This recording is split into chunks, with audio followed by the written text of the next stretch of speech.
This is a green giant planted next to Leland cypresses.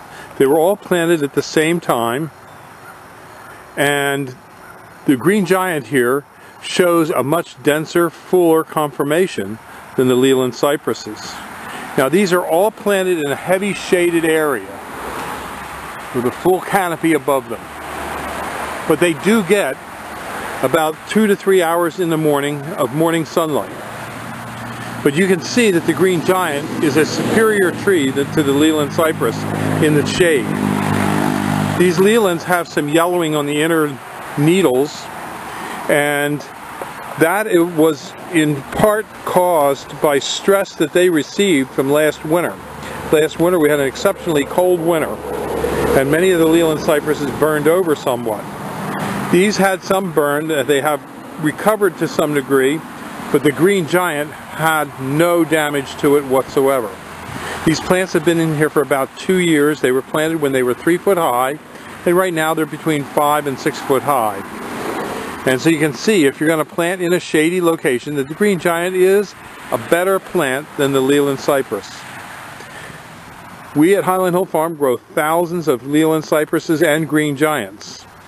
And we do recommend both of them for shaded locations. Not full shade, but shaded locations. They need a few hours sun a day. But as you can see from this video, the green giant is a superior plant than the Leland cypress. If you need any trees or shrubs, give us a call at Highland Hill Farm. We're on Route 313 in Fountainville, PA, and we deliver up and down the East Coast. We ship on our trucks, tractor trailer trucks, common carrier, or you can drive to our nurseries and pick up there. Give us a call at 215-651-8329. Thank you.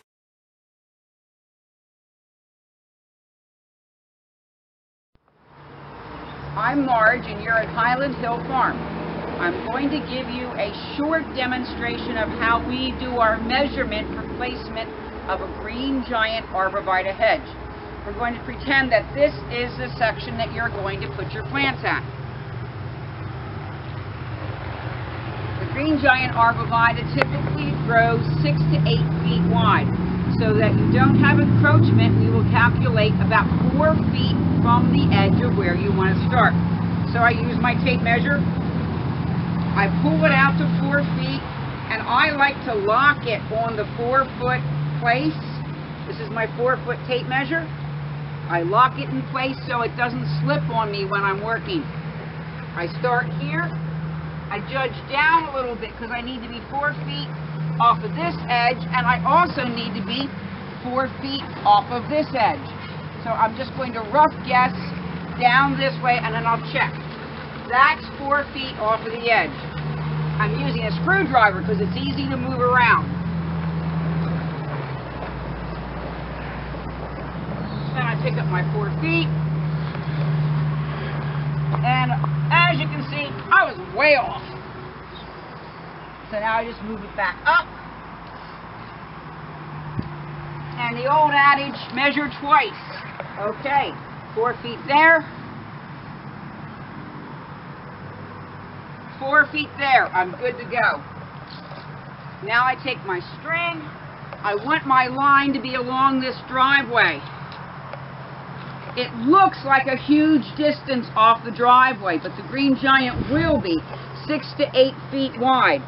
And you don't want encroachment. So you need to give the plant, even if you're starting with small ones, you need to give the plant room to grow. You could do this section or you could do much larger, doesn't matter.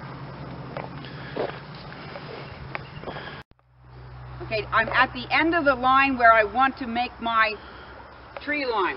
So again, I put my ruler down. I measure 4 feet off the line. Here's my 4-foot line. Take my string.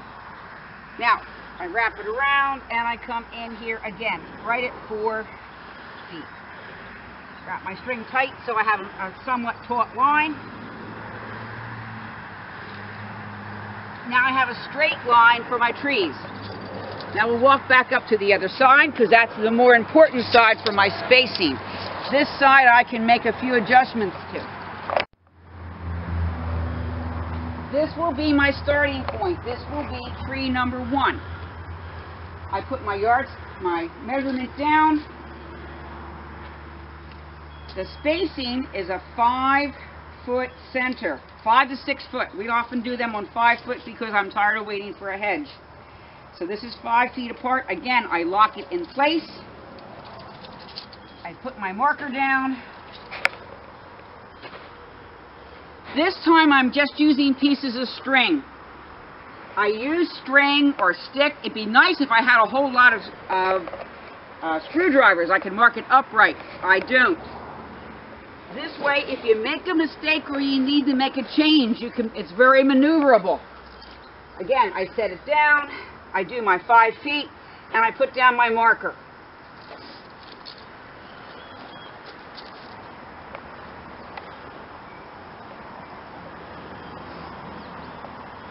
And I will continue all the way down my line, every 5 feet with my marker.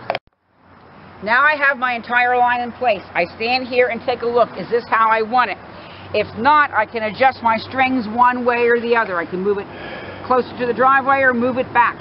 I'm actually happy with this. It's on a 5-foot spacing, has enough room on both sides of my line. Now I take my spray can.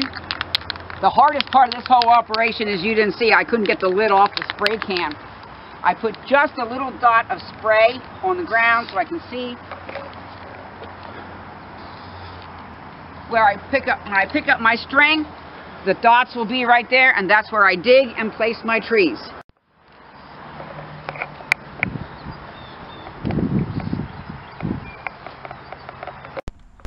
Now that the area is marked, we pick up all the strings and the loose little pieces that would be in the way, and we are able to plant our trees.